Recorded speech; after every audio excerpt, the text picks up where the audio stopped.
그래서 어쨌든 이제 다시 한번 이어가 보도록 하죠. 이제는 우리가 위법성까지 봤으니까 책임을 검토할 거예요. 요거 두 개.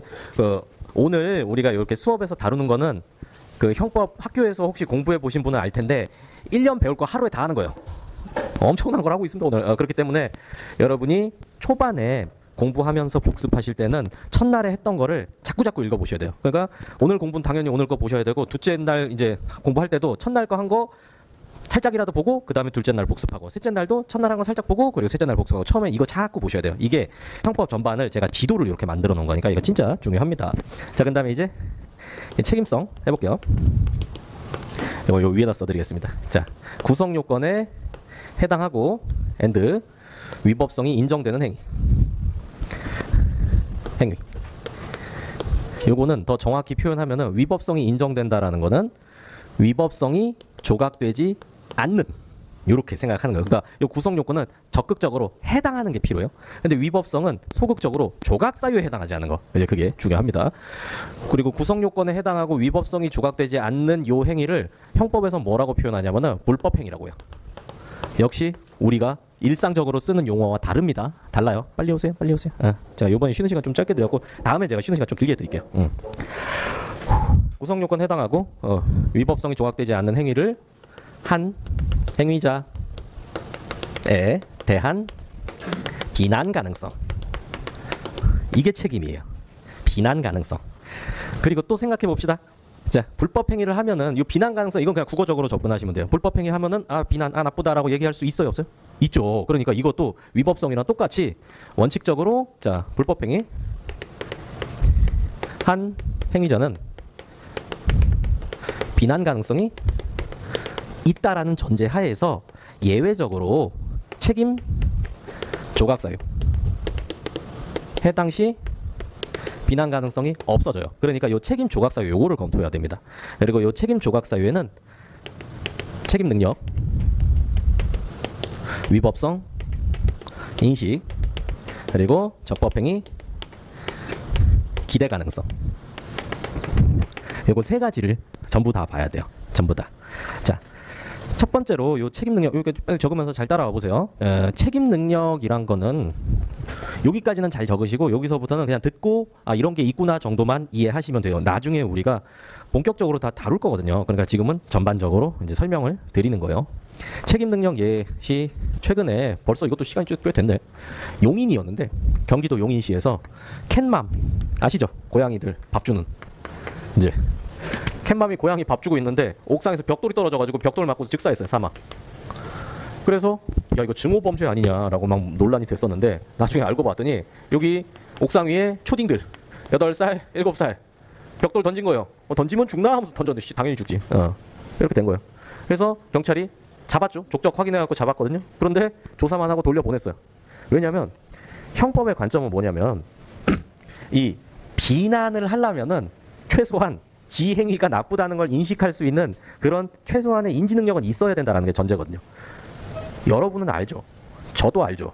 그런데 얘네들은 초딩들은 잘 모르잖아요. 한번 생각해 보세요. 만약에 어린 애들, 한 5살짜리 애들이 편의점에 가잖아요. 그러면은 걔네들 눈높이에 이게 신기한 게 다 그 마케팅적으로 다 돼 있더라고요. 걔네들 눈높이에 젤리랑 사탕이랑 다 깔아놨어요. 나이 먹으면 단 거 별로 안 땡기거든요. 근데 애들은 단 거 엄청 좋아하니까 그 눈높이에 있어요. 그러니까 애들이 가가지고 그걸 잡는단 말이에요.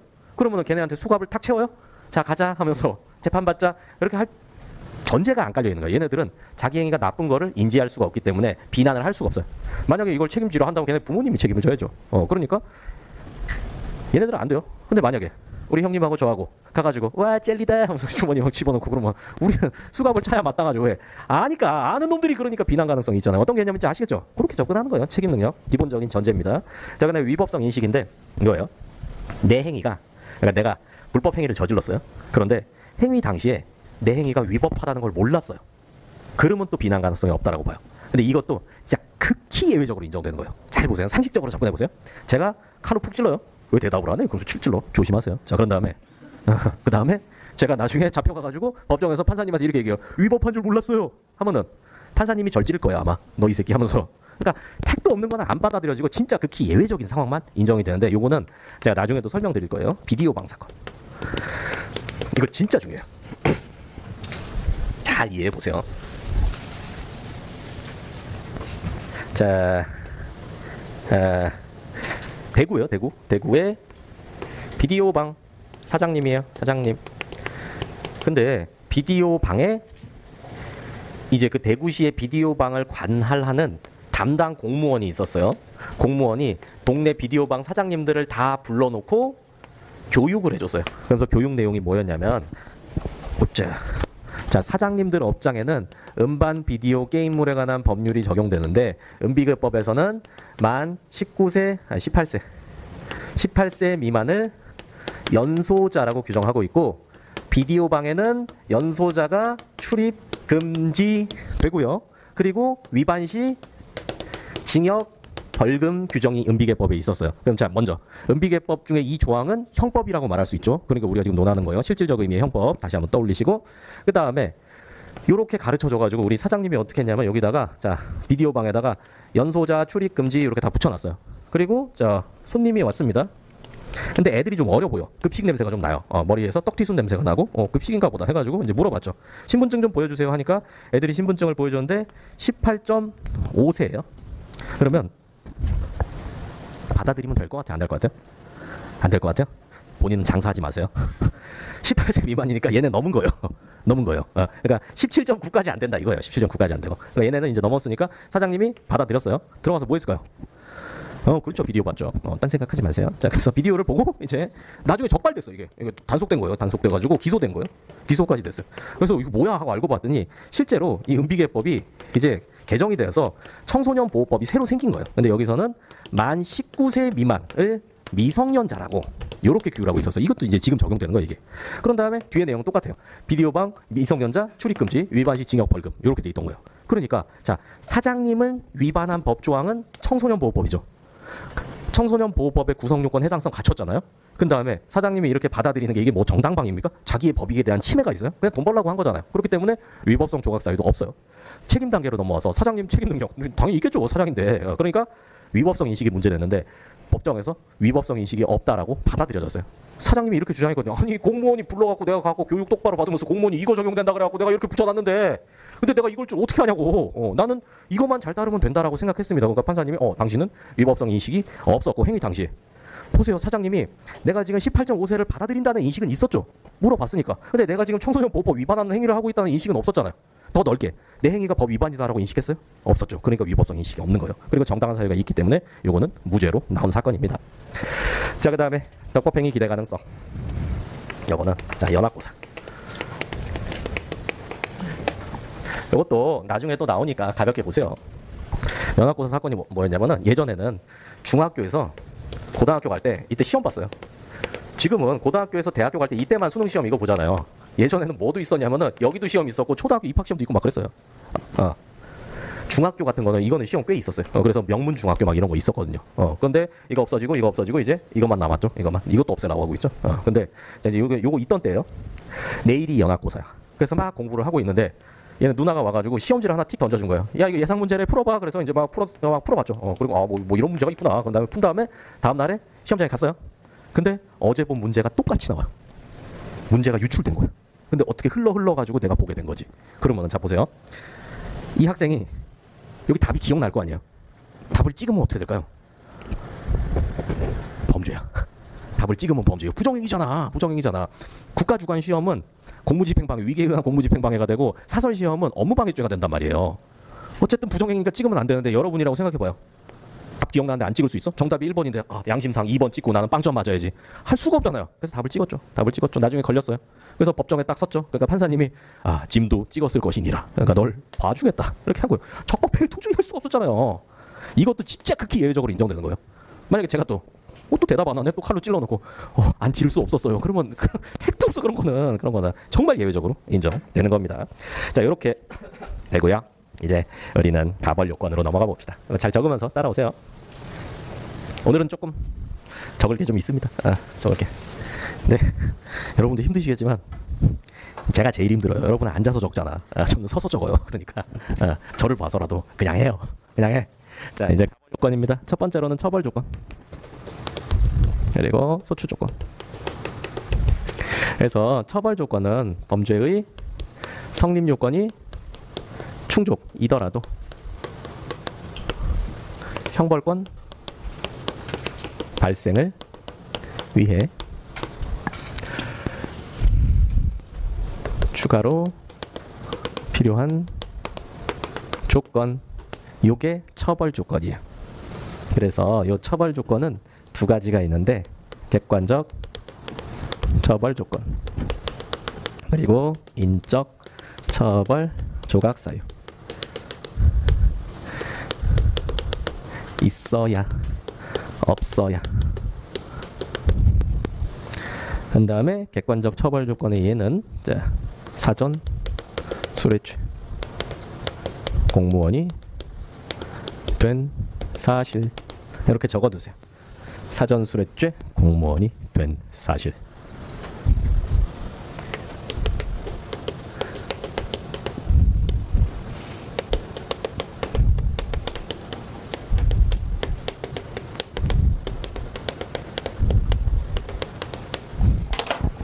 적고 설명드릴게요.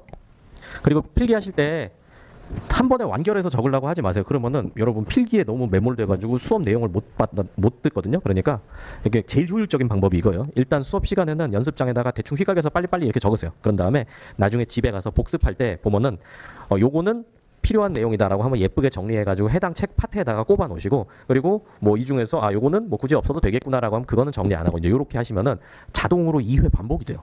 이게 제일 좋은 방법이에요. 여기 수업 때 뭔가 이렇게 막 완결된 필기를 하려 그러면은 거기에 또 꽂혀가지고 수업을 엄청 놓쳐요. 엄청 놓쳐요. 그러니까 적으면서 2회 반복하는 그런 자동적인 메커니즘 쓰시고, 그리고 자 이제 또 책 보기 전에 제가 미리 경고를 해야 돼요. 형광펜 쓰지 마세요. 특히 여성분들 책상 위에 색깔 3개 이상 있으면 미술입니다. 미술입니다. 그래서 여러분들 필요한 거는 샤프, 흑색 볼펜, 파란색 볼펜까지만 허용합니다. 빨간색도 나중에 딴 거 써야 돼요. 빨간색은 나중에 기출 표시할 때 쓰세요. 그러니까 딱 여기까지만 이렇게 하세요. 자, 가보죠. 범죄가 성립요건이 충족되더라도, 요거 성립요건 충족되더라도 형벌권이라는 거를 또 따져봐야 돼요. 그래서 요게 요 특정한 범죄는 형벌권 발생을 위해서 추가로 필요한 조건이 있는데 여기다 이걸 추가해 주세요.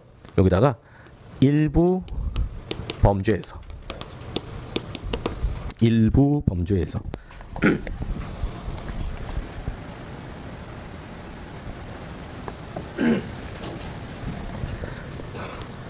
그러니까 그 살인죄 같은 대부분의 범죄는 성립요건 충족하면 가벌요건 그냥 넘어가고 죄수로 가요.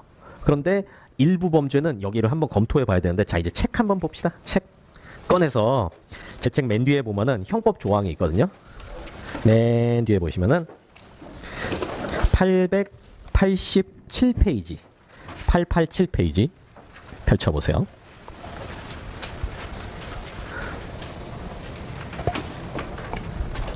자, 129조 수뢰죄, 뇌물 받는 건 범죄입니다. 공무원 또는 중재인이 그 직무에 관하여 뇌물을 수수 요구 약속한 때는 처벌한다 조항이 있고요. 2항 보세요. 공무원 또는 중재인이 밑줄 될자가 그 담당할 직무에 관하여 청탁을 받고 뇌물을 수수 요구 약속한 후 밑줄 공무원 또는 중재인이 된 때에는 처벌한다 이렇게 돼 있죠. 2항은 사전수뢰죄라는 거예요. 그러니까 공무원 되기 전에 돈 받고 나중에 공무원이 되면 처벌한다라는 거죠. 기본 수뢰죄는 공무원 되고 나서 직무 관련해서 돈 받는 거고, 요 사전수뢰죄는 되기 전에 받고 되는 거예요. 그러니까 엎어치나 매치나 비슷하죠. 그런데 이제 요 사전수뢰죄에서 공무원 밑줄 친 거, 공무원 또는 중재인이 된 때 이거 있잖아요. 요거를 범죄 성립 요건이라고 보는 게 아니라 요 객관적 처벌 조건으로 해석해요. 형법에서 딱 요거 하나만 있어요. 그러니까 요것만 그냥 딱 정리해 놓으면 돼요. 너무 깊게 생각하지 마시고, 사전수뢰죄는 나머지는 성립 요건이고 여기 밑줄 친 거는 처벌 조건이다. 그래서 실제 이렇게 돼요. 돈 받았어요. 공무원이 될 자. 우선 될 자는 어느 정도냐면, 여러분은 될 자가에 포함될까요? 여러분 아직 아니에요. 아직 아니고 뭐 시험에 합격하고 이제 그 정도면 이제 될 자가 되겠죠. 그런데 여러분이 사실 경찰 시험 합격했다고 누가 와서 뇌물 줄까요? 아니겠죠. 여러분 무슨 일 담당할지도 모르는데. 그러니까 보통 대통령 선거 당선되고 취임 전에 있는 사람, 국회의원 뭐 이런 사람들이 여기에 해당돼요. 그래서 선거 당선되고 취임하기 전에 돈을 받으면 이제 범죄는 성립하는데 아직 형벌권은 발생 안 해요. 언제 형벌권 발생한다고? 공무원이 되면. 그래서 실제 사건이 뇌물 받았어요. 뇌물 받은 다음에, 그런 다음에 검찰에서 딱 타겟팅 했거든요. 너 돈 받았지? 그러니까 그 사람 잠수 타버렸어요. 취임 안 하고. 대단하죠. 그리고 지금 우리 빵에 들어가 계시는 우리 명박이 형님도 요것도 걸렸어요. 명박이 형님도 요거에 걸렸어요. 뭐냐면은 이제 그 당시에 이명박 대통령이 지지율이 1등이었어요. 그래서 대통령 되겠구나 거의 그 정도 분위기였거든요. 그러니까 이제 명박형이 옆에 이제 그 가신들이 얼마나 붙겠어요. 나 한 자리 해보려고. 그래가지고 이제 명박형이 뭘 받았냐면 이 사람이 돈은 뭐 적지 않은 사람이 많은 사람이 뭐 젊을 때부터 이제 현대건설 사장도 하고 그랬으니까. 그래서 뭘 받았냐면 이 양복을 받았어요. 근데 양복 한 벌에 2천만 원. 명박형이 또 수트 간지가 또 대단하거든요. 이거는 진짜 검색 한번 해보세요. 인터넷에 이명박 수트 간지 하면 나와요. 여기까지 엄청 멋있어. 근데 여기 얼굴이 명박형이야. 새끼들아 하면서 막 사대강 또 이제 나와 있어. 꼭 대단해요. 하여튼 그래서 제 징역이 몇 년이었더라 갑자기 기억 안 나는데 여기에 요 사전술래죄도 포함되어 있어요. 하여튼간 자 요것만 해결하시면 되고요. 이제 인적 처벌 조각 사유 보시면 여기서 나중에 다 할 거예요. 제3범죄에서는 친족관계, 가까운 친족관계는 형 면제된다. 이렇게 규정이 돼 있거든요. 그러니까 이것 때문에 우리가 다 전과자가 안 되는 거예요. 뭐 예를 들어서 보통 어릴 때 집에 엄마 없어? 근데 엄마 화장대에 지갑이 있네? 근데 10,000원짜리가 이렇게 띡 나와 있어. 그러면 가져가야 되잖아요. 내가 돈이 필요하니까. 근데 만약 이 조항 없으면 우리 전과자가 다 뭐 소년범이라든가. 그리고 제가 이렇게 얘기하면은 양심 있는 분들은 아 나도 그랬지 생각하는데 어떤 분은 이제 몰입을 내민다고 전 절대 그런 적 없다고. 하지만 벗어날 수 없어요. 자 보세요. 여러분이 만약에 학교에서 문제집을 사라 그래요. 근데 문제집이 15,000원이야. 그럼 엄마한테 얼마라고 말해요? 2만 원이라고 말하죠. 그래서 2만 원을 받았죠. 그거 사기죄예요. 사기죄. 기망을 하잖아요. 15,000원인데 엄마 2만 원이야 하면 엄마가 차고에 빠지죠. 그래서 엄마 지갑에서 2만 원을 꺼내주죠. 이게 처분행위예요. 그럼 내가 감사합니다라고 받으면 사기죄 기수예요. 기수야. 나중에 돌려줘도 기수예요. 그러니까 이거 없으면 우리 다 전과자라고. 가까운 친족이니까 야 그거는 그냥 넘어가자 이런 조항들이 있는 겁니다. 이게 인적 처벌 조각 사유라고 하는데 위에 거는 있어야 형벌권이 발생하고 밑에 거는 없어야 형벌권이 발생한다. 이렇게 정리를 해두세요. 자 그런 다음에 소추 조건. 소추 조건은 역시 똑같아요. 조금 밑에 써드릴게요. 이렇게 해서 일부 범죄에서 역시 똑같고요. 성립 요건 충족 후라도 소추를 위하여 추가로 필요한 조건 요거 다 똑같아요. 소추 조건. 소추를 위하여. 그 다음에 요 소추 조건은 두 가지가 있는데 친고죄 그리고 반의사 불벌죄. 친고죄는 고소가 있어야. 그리고 반의사 불벌죄는 처벌 불원 의사가 없어야.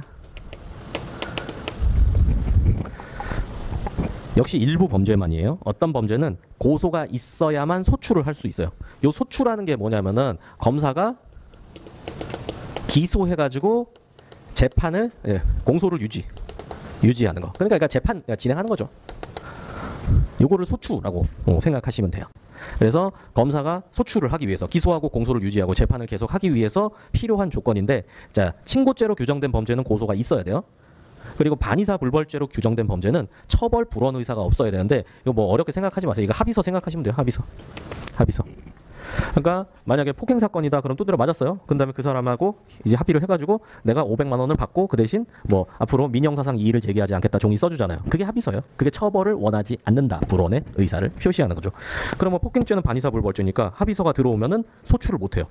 그러니까 소추를 못하니까 수사도 할 필요가 없는 거죠. 이렇게 흘러가는 거예요. 자 그러면은 요거는 책을 한번 펼쳐보세요. 제가 책이랑 같이 공부할 수 있게 짚어드릴게요. 어딘지 66페이지 기본서 66페이지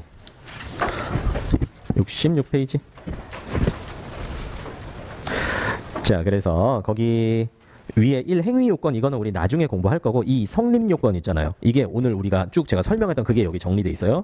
그러니까 이거 복습할 때 활용하시고 다음 페이지 가벌 요건에 처벌 조건, 소추 조건 나와 있죠. 그리고 그 밑에 팁 박스 형법상의 친고죄와 반의사 불벌죄인데 친고죄 사자명예훼손 모욕 비밀침해 업무상 비밀 누설 그리고 재산죄 먼 친족관계 거기 먼 친족에 체크 하나 해주세요. 먼 친족. 그리고 반의사 불벌죄는 외국 원수 사절 등에 대한 폭행 협박 모욕 명예훼손 쭉 읽어보세요.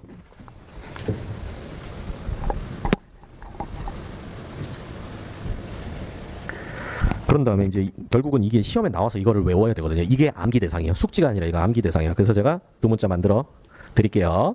이거 암기하세요. 자, 친고죄는 먼 친족인 사모님의 비밀 침해로 고소당했다. 그리고 요거는 외국인 존, 샘 아니고 존입니다. 존 명치 폭협하고 합의했다. 이렇게 적어두세요.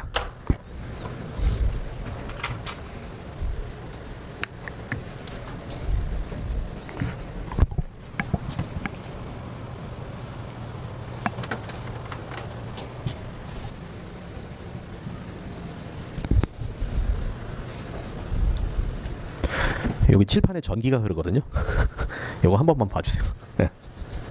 아주 짜릿한 곳이에요 여기가. 졸릴 때마다 이렇게 여러분도 이용하세요. 자, 그래서 보세요. 요거 암기할 때 아까 그 친족 쌍도례 중에 먼 친족 관계 있을 때 여기 위에랑 보세요. 가까운 친족 관계면은 아예 형벌권이 발생 안 하고 먼 친족 관계다라고 하면은 고소가 있을 때만 처벌하고 그 피해자가 고소를 안 하면 수사를 못 해요. 기소를 못 하고. 그렇게 단계적으로 돼 있고. 자, 사는 사자 명예훼손 책에다 동그라미 치세요. 사에 모는 모욕입니다. 모에 동그라미 치시고, 자, 비밀 동그라미 치세요. 비밀 범죄 두 개 있죠. 비밀 침해죄, 업무상 비밀 누설죄. 각각 비밀에다 동그라미. 67페이지 박스 안에다가 요거 제가 동그라미 친 거 찾아서 박스 동그라미 치시라고요. 치셨어요? 그런 다음에 자, 여기 외국 원수 사절 등에 대한 그거 전부 외국 들어가 있는 범죄는 이걸로 다 해결돼요. 외국 국장 국기 모독도 있고요. 그다음 명은 명예훼손하고 출판물 명예훼손. 그리고 여기 치는 과실치상입니다. 치사 아니고 치상. 이건 좀 따로 외워야 되고 폭행, 협박 다 있죠. 그다음에 여기 존은 뭐예요? 존속 폭행, 존속 협박. 이 존속이란 게 자기 부모, 할매, 할배 이렇게 위로 올라가는 게 존속이거든요. 이것도 나중에 설명드릴 거예요. 비고서. 야, 이거 지워야 되니까 빨리 쓰세요.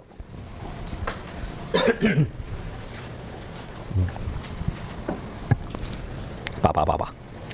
이렇게 검토를 하는 거예요. 그러니까 요 일부 범죄 자꾸 생각하세요. 요런 범죄만 친고죄라서 소추 조건 검토하고 요런 범죄만 소추 조건 검토하는구나. 나머지는 안 해도 되는구나. 요렇게 공부하는 거죠.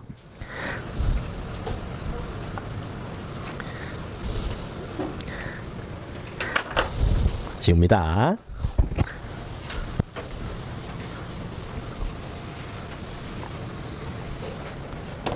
그 다음에 이제 죄수 검토할 거예요.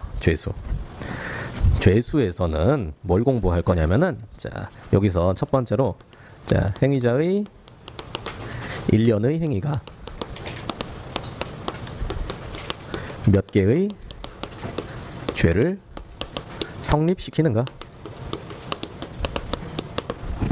그리고 두 번째로 그에 대해 어떻게 형벌을 부과할 것인가. 요거 두 개를 검토하는 겁니다. 그리고 죄수는 일죄와 수죄, 이렇게 두 가지 종류가 있어요. 일죄와 수죄. 그리고 일죄는 단순 일죄, 법조 경합, 포괄 일죄. 이렇게 세 가지 종류로 나눠지고요. 수죄는 상상적 경합과 실체적 경합, 이렇게 나눠집니다.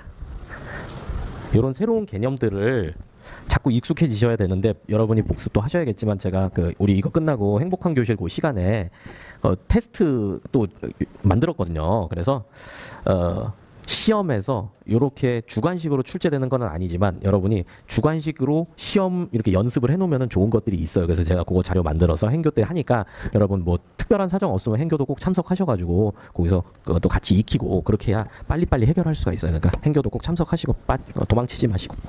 자, 단순일제 한번 봅시다. 단순일제는 한 개 행위로 한 개 구성요건 1회 충족하는 거. 요게 단순일죄요. 그러니까 그냥 고민할 필요도 없는 거. 예를 들어서 제가 총 들고 요 앞에 언니 빵 그냥 끝. 그러면 죄수 고민할 필요가 없이 그냥 범죄 딱 하나잖아요. 한 명 딱 죽였으니까. 그러니까 이런 걸 단순일죄라고 하고 이건 사실 뭐 논하지도 않아요. 그리고 여기 법조경합부터가 이제 골치가 아픕니다. 여기 한 개 행위는 똑같아요. 한 개 행위가 외관상 수개 구성 요건을 충족하나 실질적으로 한 개 구성 요건만 인정되는 경우 요거를 법조경합이라고 합니다. 예시해가지고 존속살해와 보통살인 이렇게 딱 적어두세요. 존속살해와 보통살인 죄는 제가 생략했습니다. 존속살인죄, 보통살인죄. 예를 들어서 자 갑이 사람을 죽였는데 빵 총 쏴서 죽인 사람이 자기 아버지예요. 그러면은 갑의 행위는 이 보통살인죄, 보통살인죄 저기 써놓은 저거예요. 사람을 살해한 자에도 해당하지만 존속살인죄는 존속인 사람을 살해하면은 더 세게 처벌하는 형법 250조 1항이 아니라 2항에 있거든요. 그러면은 갑의 행위는 여기에도 해당하고 여기에도 해당하지만 여러분도 판단할 수 있어요. 법조항 두 개 따져보면은 요것만 인정하면 되잖아요. 애초에 그렇게 만들었으니까. 이런 게 바로 법조경합이라고 불리는 상황이에요. 법조항들이 서로 나 적용해주세요 경합하는데 하나만 인정되는 거. 법조경합.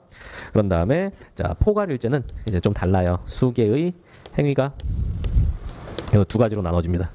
한 개 구성 요건에 수회 해당하거나 수개 구성 요건에 해당. 이렇게 두 가지 상황이 있어요. 그런데 상황상 한 개, 한 개 말고 일죄만 인정하는 거. 상황상 일죄만 인정하는 거. 예를 들어서 절도죄, 절도 수회를 상습적 반복했다. 그러면은 상습 절도 1죄, 상습 절도 1죄. 제가 여기 써드린 거는 요 첫 번째 사례에 대해서 말씀드린 거예요. 첫 번째 사례에 대해서 말씀드린 거. 어떤 행위자가 절도 행위를 여러 번 반복했어요. 만약에 절도를 딱 한 번 하고 걸렸다. 그러면 절도 1죄예요. 그리고 절도를 두 개 하고 딱 걸렸다. 그럼 절도 2죄예요. 근데 이 놈을 딱 붙잡고 봤더니 절도죄를 버릇처럼 몇십 번을 반복을 해온 거예요. 그러면은 대한민국 형법에는 상습절도죄라는 게 따로 있거든요. 그래서 이럴 때는 상황상 수개 행위가 한 개 구성 요건의 수에 해당하는데 이 상황을 고려할 때 상습절도죄 일죄만 인정해야 된다. 이게 법 체계예요. 이렇게 만들어져 있어요. 그러니까 이런 게 포괄일죄 대표적인 사례다라는 거. 여러분이 공부하실 때도 공부 얘기합니다. 이런 새로운 개념이 나오잖아요. 그러면은 의의를 자꾸 보신 다음에 그 다음에 이해할 때는 제가 짚어드린 대표적인 사례 요거 하나만 머릿속에 최대한 집어넣으려고 하고 그리고 넘어가는 게 제일 좋아요. 넘어가는 게. 여기서 사고를 확장해 나가는 건 처음엔 좋지 않습니다. 처음엔. 자 그리고 이제 수죄로 넘어가죠. 여기서 특이한 게 이제 이건 일죄가 아니면 수죄다 이런 관점이에요. 일죄가 아니면 수죄다. 뭐 이거 당연한 얘기를 하냐 싶겠지만 나중 되면 이 뭔 말인지 아실 거예요. 일죄가 아니면 수죄다. 상상적 경합은 한 개의 행위가 수개의 죄를 성립시키는 경우고요. 실체적 경합은 수개 행위가 수개의 죄를 성립시키는 경우입니다. 예를 들어서 자, 총 한 발로 A 살해, B 상해. 이거는 총 두 발로 A 살해, B 상해 이렇게 생각해 봅시다. 총 한 발로 두 발로, 한 발로 두 발로.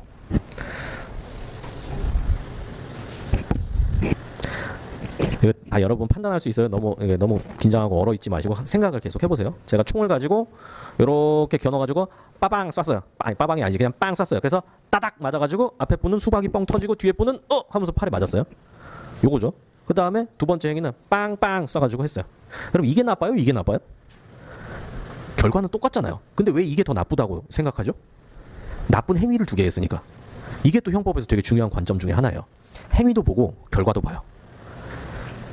행위 하나 결과 두 개, 행위 두 개 결과 두 개니까 나쁜 행위 하나 더 있으니까 이놈이 더 나쁘다. 이제 이렇게 치는 겁니다. 이렇게 보는 거예요.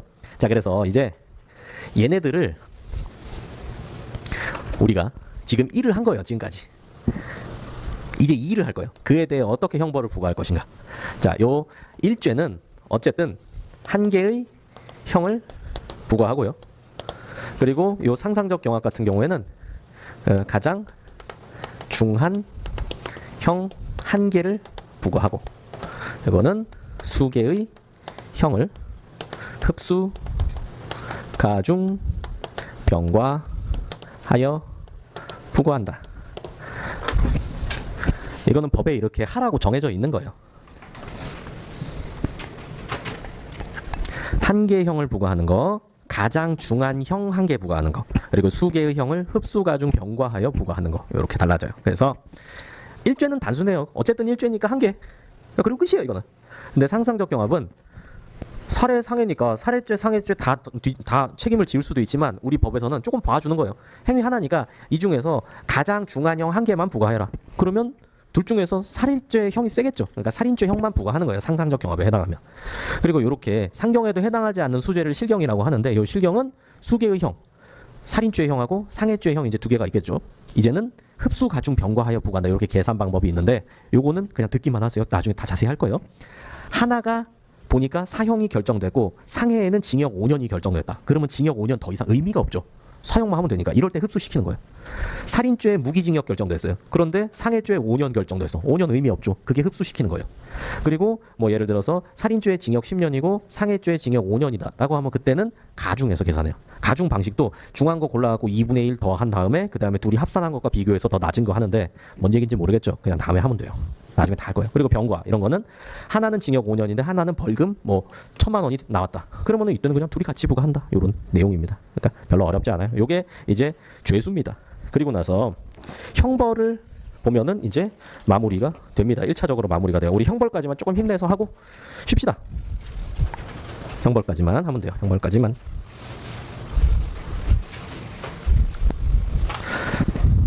형벌은 첫 번째로 형벌의 종류를 결정해야 되는데 형벌의 종류 한번 써보세요. 종류 아까 틀려도 되니까 외운 거. 형벌의 종류 사형, 징역, 사징금, 상정, 벌구, 과몰. 제가 아까 입 이용하라 그랬죠. 자꾸 읊어보세요. 마스크 뒤에서 조그만한 입을 쫑알쫑알 거려보세요. 그러면은 진짜 잘 외워져요. 진짜로. 형벌 종류 결정한 다음에 그 다음에 가중, 감경을 하는 거예요. 그래서 대표적인 이제 가중과 감경 있는데 가중 대표적인 예시가 상습범 가중이란 게 있어요.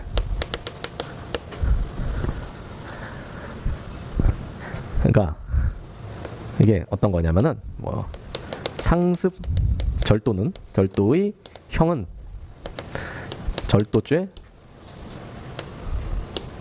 절도의 형에서 2분의 1을 가중한다. 이렇게 규정이 돼 있어요. 그러니까 절도가 6년 이하거든요. 그러니까 뭐 절도형에서 2분의 1 가중한다라고 하면은 2분의 1을 더 하는 거니까 9년 이렇게 되는 거죠. 그렇게. 나머지 것들이 있는데 그때 또 가서 할 거예요. 그 다음에 이제 감경은 대표적인 감경 사유가 장량감경이라는 게 있어요. 발음하기가 어렵죠. 요게 이제 판사님 재량으로 감경해 주는 거예요. 어마어마한 권한이죠. 형사재판에서. 그러니까 이게 어떤 느낌이냐면은 여러분이 군대를 갔어요. 요즘 군대 얼마죠? 1년 4개월? 거짓 정보 얘기하지 마세요. 홀랑 넘어갈 뻔했잖아요. 1년 6개월인 것 같은데 6개월 맞죠? 저는 이제 2년 좀 넘게 했는데 만약에 여러분이 군대를 갔어요. 근데 누구한테 잘 보이면 군 생활을 절반으로 까줘. 그러면 이제 그 사람한테 어떻게 할 거야? 완전 충성을 다해야지. 장량감경이 그런 거예요. 판사님한테 제대로 잘 보이면은 판사님이 반 까줘요. 근데 그게 뭐 판사님한테 잘 보여갖고 뭐 뇌물 바치고 이러라는 게 아니라 판사가 보기에 반성을 하는구나. 개전의 정이 있구나. 얘는 강력하게 처벌하기보다는 좀 온정을 베풀어야겠구나라고 하면은 재량으로 2분의 1 팍 깎아줄 수 있어요. 장량감경. 대표적인 사례 이렇게 기억만 해두시면 돼요. 그런 다음에 이제 가중감경 요거 고려한 다음에 판결을 선고하는 거죠. 판결을 선고합니다. 자, 선고할 때 요거는 이제 잘 적어 놓으세요. 형식 재판, 실체 재판. 형식 재판은 소송 요건이 결여되었을 때 한다 이렇게 생각하시면 되고 형식 재판에는 공소기각, 관할 위반, 면소, 공소기각, 관할 위반, 면소, 공관면. 그 다음에 실체 재판에는 이제 무죄 판결과 유죄 판결이 있는 거예요.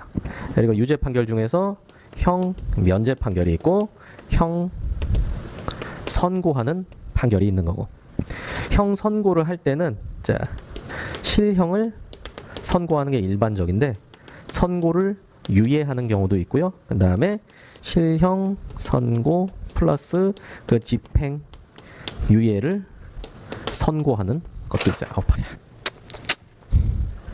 그래서 여러분이 그 이제 형소법에서 공판 범위는 빠지기는 했지만 그 재판이 어떻게 돌아가는지는 알아야 이 법을 공부하는 게 앞뒤가 맞아서 이해가 좀 잘 됩니다. 그래서 제가 이 재판의 개별 그 개관을 보여드리자면 이건 모든 재판이 다 이래요. 자, 소를 제기합니다. 그러면은 법원에서는 본안, 전, 판단이란 걸 하고 그 다음에 본안 판단을 해요. 소 제기하면은 그러니까 이렇게 되는 거예요. 소송을 법원에 소송을 제기하면 민사 재판이든 형사 재판이든 행정 재판이든 소를 제기한 사람의 주장이 맞냐 틀리냐를 봐주는 게 아니라 그 전에 이놈의 말을 들어줄 가치가 있는가 이거부터 따져봐요. 그거를 소송 요건이라고 합니다. 소송 요건. 그래서 소송 요건이 충족되면 이제 다음 단계로 가서 청구가 이유가 있는지를 봅니다. 그래서 청구 이유가 있으면 인용 판결이 나오고 없으면 뭘까요? 기각일까요? 각할까요? 기각이 나옵니다. 그리고 소송 요건이 결여되면은 각하 판결로 종료돼요. 각하 판결. 이게 이제 법의 그 소송의 기본이에요. 기본. 그런데 형사 재판은 좀 특이하게 요 소 제기를 하는 사람이 검사로 한정돼 있죠. 그리고 검사의 청구는 유죄를 요청하는 거예요. 그래서 인용 판결에는 이 형사 재판은 유죄가 인용이에요. 기각이 무죄고.